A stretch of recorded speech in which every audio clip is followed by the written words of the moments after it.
سلام به همه دوستان عزیز. امروز میخوایم با هم دیگه ویسپر رو روی گوگل درایو نصب کنیم و اینکه ببینیم چجوری میشه از گوگل درایو استفاده کنیم.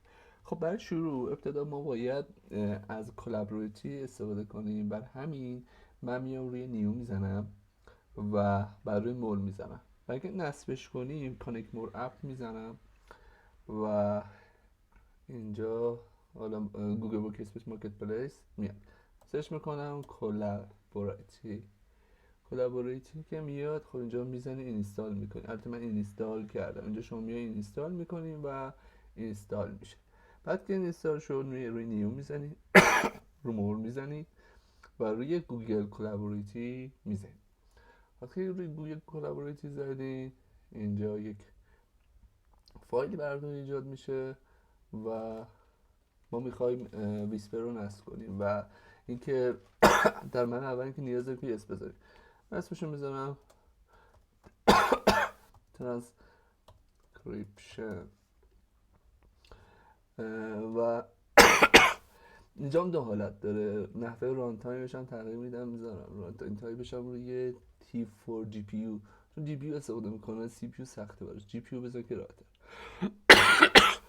سرویس گوگل سرویس خیلی خفن، پلن‌های خفن‌تری هم داره. جی پی یو هایی که برای یه سری کار پردازشی که گرافیک زیادی نیاز داریم داره که اینجا نیاز داریم که گوگل پرمیوم رو سابسکرایب کنیم.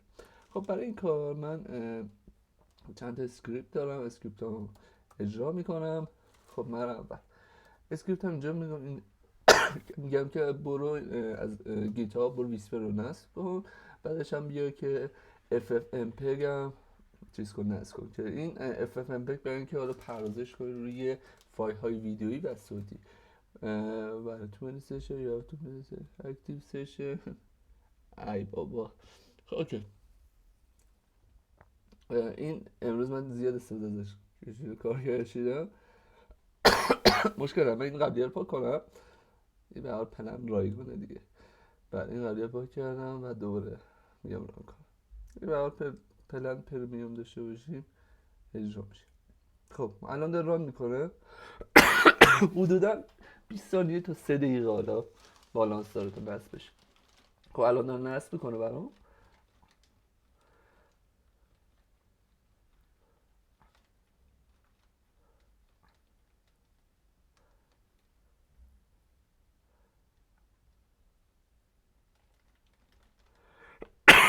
حالا تا این نصب کنه ما روی فولدر آیکون فولدر میذارم یه فایل اینجا نصب آپلود میکنیم.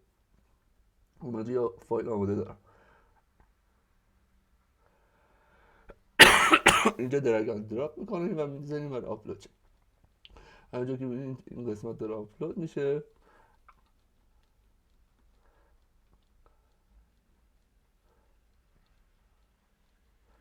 خب آپلود شد. اسمش هم خیلی سخته، اسم آسان تری بهش بذارم. مثلا sample.mp4. خب اینجا میگیم 22 ثانیه طول کشید. ببخشید دوستان. حالا این نصب شد. یه کد دیگه هم داریم. ویسپر رو اینجا حالا فراخوانی میکنیم که این چجوریه. روی کد میزنیم، اینجا میایم ویسپر رو میزنیم، بعد اینجا اسم این فایلی که درست کردیم رینیمش میکنم، کلش با اکستنشنش کپی میکنم و تو اینجا یور فایل نیم میذارم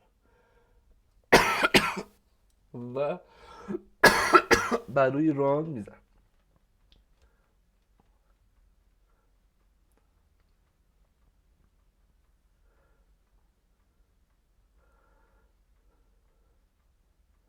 خب داره ترانسکرایب میکنه. 2% داره میزنه و الان 100% شد دیگه. الان شروع میکنه پایین اول لنگویج رو دیتکت میکنه و بعدش شروع میکنه به تبدیل وایس به متن. بله اینجا میگه که بله دیتکت شد، پرشیانه. و همونجا که میبینی بله داره دونه چیز میکنه. البته بگم توی وایس خیلی آمیانه، خیلی آمیانه صحبت برای یه ذره مشکله، ولی خب وایس های بهتری حالا واضح تری باشه خب خیلی بهتر هم میشه. مرسی که همراه بودین، ممنونم.